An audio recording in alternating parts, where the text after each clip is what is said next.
Sekarang kalau kita lihat GIS, apa yang sebenarnya dimaksud dengan GIS? Jadi kalau kita berbicara tentang GIS, kita tahu apakah peta itu adalah GIS. GIS yang dimaksud adalah Geographical Information System. Ya.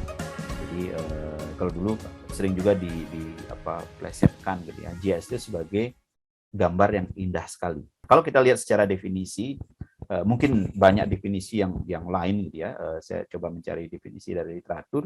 Di sana dikatakan bahwa GIS atau Geographical Information System gitu ya, is defined as a computerized system for capture. Ya, jadi ada apa namanya penekanan di sana for capture, ya, capturing, ya, storage, ya, jadi kemudian retrieve, ya, kemudian analyze and display. Jadi sekian proses yang bisa atau diakomodasi oleh sistem informasi geografi. Jadi capture data, bagaimana mendapatkan data? Ya, mendapatkan data langsung dari lapangan. Ya, kemudian data tersebut disimpan. Ya, kemudian setelah disimpan, pada saat melakukan analisis kita mampu melakukan retrieve data, mampu memilah data, memilih data. Ya, setelah kita dapatkan data tersebut dari database, kemudian baru dilakukan proses analisis. Nah, analisis ini juga belum selesai prosesnya, perlu divisualisasikan, perlu didisplay. Nah, itulah merupakan suatu sistem informasi geografi. Ya, jadi ada proses tersebut. Dan banyak sistem juga melakukan sistem tersebut. Nah, GIS itu mengambil pada spatial data. Di bagian akhir adalah capture, storage, retrieval, analysis, and display of spatial data. Jadi GIS itu memang fokusnya untuk spatial data. Yang mana? Yang describing land attribute, ya, environmental feature, ya, geographic region dengan menggunakan modern information technology. Ya, jadi ada beberapa pendekatan di sana. Tapi secara umum bahwa GIS itu prosesnya bukan hanya menggambar peta, tapi lebih kepada suatu proses dari bagaimana pengambilan data itu dilakukan, penyimpanan data dilakukan, pemilahan data itu dilakukan, analisis data itu dilakukan, dan baru mendiseminasi hasil, memvisualisasi hasil, ya, mendisplay hasil. Jadi itu merupakan suatu proses GIS. Ya.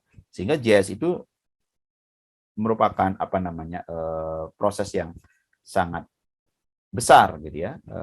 Kalau kita lihat. Jadi kalau misalkan kita lihat what is GIS? Di sana dikatakan sebagai a framework to organize, communicate, and understand the science of our world gitu ya. Jadi banyak sekali ya, kalau misalkan Anda lihat GIS itu ada web GIS, ya, real time organization, banyak sekali. Jadi dalam GIS itu tidak hanya satu tool saja yang diperlukan, tapi banyak sekali. Nanti kita lihat komponen-komponen dari GIS itu apa saja gitu ya.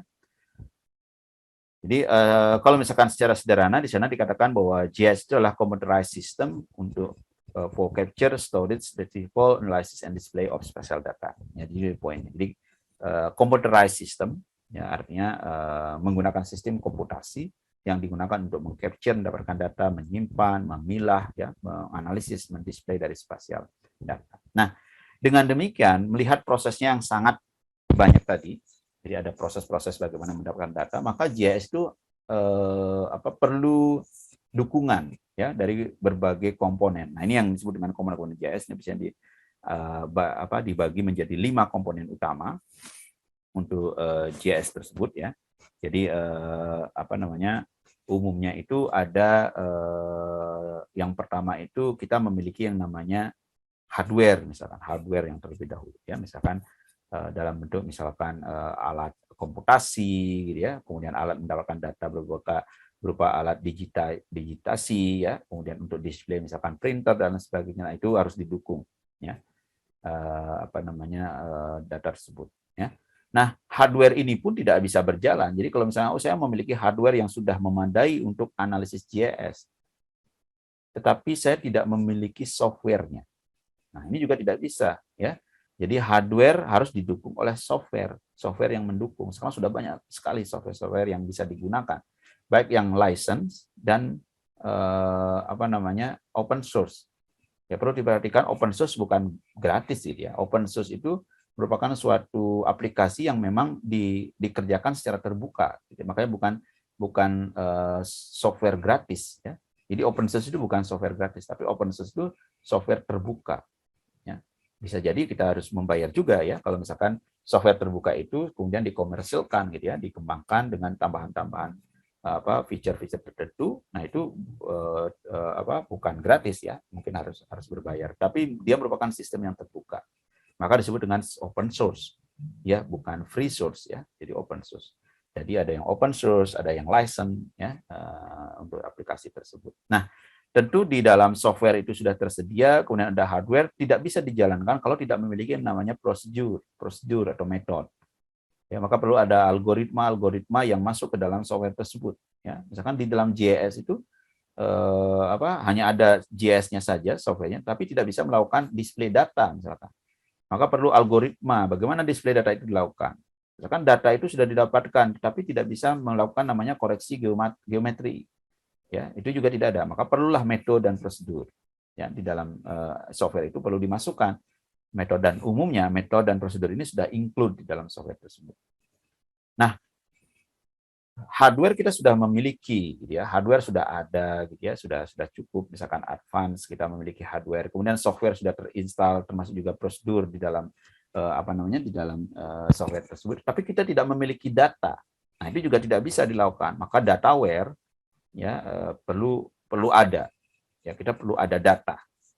Dan perlu diperhatikan bahwa data merupakan awal dari proses analisis untuk menghasilkan suatu luaran berupa peta. Sehingga apa? Data merupakan, karena dia masukkan, maka dia sangat-sangat penting. Perlu dilakukan QC, ya, QC, quality control terhadap data tersebut.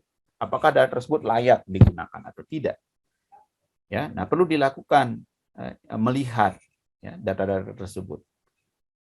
Banyak proses-proses untuk melihat itu. Misalkan sebagai contoh data-data yang didapatkan dari data citra, kemudian sebelum masuk dalam analisis data, seterusnya itu perlu dilihat.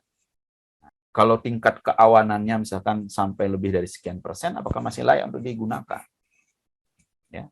Kemudian data tersebut secara geometri belum terproyeksi, apakah itu sudah layak digunakan untuk proses selanjutnya? Ya. Kualitas data itu juga sangat dilihat. Kalau misalkan ada data yang kosong dari suatu periode, apakah bisa dilakukan analisis dan sebagainya. Ya. Nah, jika keempat komponen ini baik hardware, software, kemudian prosedur atau metodologi sudah ada dan data, tetapi tidak ada orang yang melakukan, tidak ada orang yang mempraktekkan, menjalankan proses-proses yang tadi, itu juga sulit. Atau tidak ada orang yang mengelola. Maka disinilah pentingnya brainware.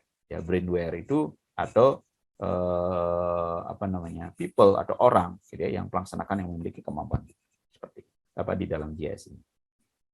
Nah, sehingga digambarkan di sini bahwa kelima proses itu, baik hardware, software, prosedur atau metodologi tadi, data dan orang, people, gitu ya, itu merupakan sistem yang menjadi komponen dari JS.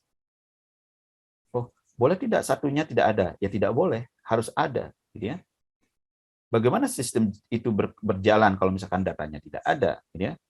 Nah, ini yang sering. Jadi JS itu bukan install software kemudian jadi, gitu ya. Kemudian oke, ini sudah suatu sistem JS, tapi tidak didukung oleh sumber daya manusia misalkan.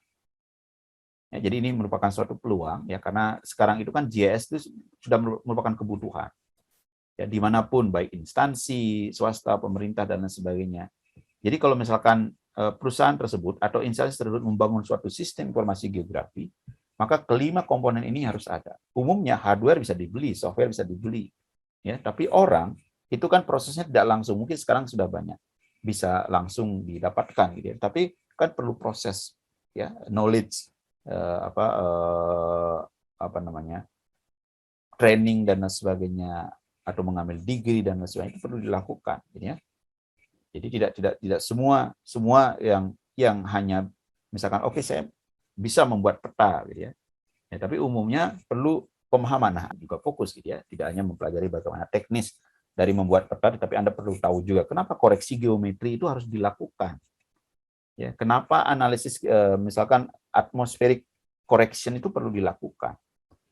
Ya, apa pendekatan yang dilakukan dalam geometri correction, apa pendekatan yang dilakukan dalam atmospheric correction dan sebagainya, itu Anda bisa pahami, Anda bisa dapatkan ya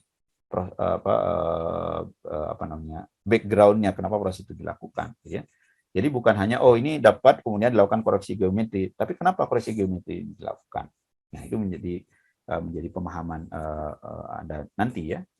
Nah, itu yang pentingnya. Jadi brainware itu menjadi salah satu pendukung, karena kalau misalkan itu tidak dikembangkan, pada saat ada masalah, atau menjelaskan sesuatu, Anda membuat peta, kemudian petanya kenapa begini dan munculnya begini, kemudian ada kendala, itu tidak bisa terselesaikan, ya, karena base-nya itu tidak diketahui.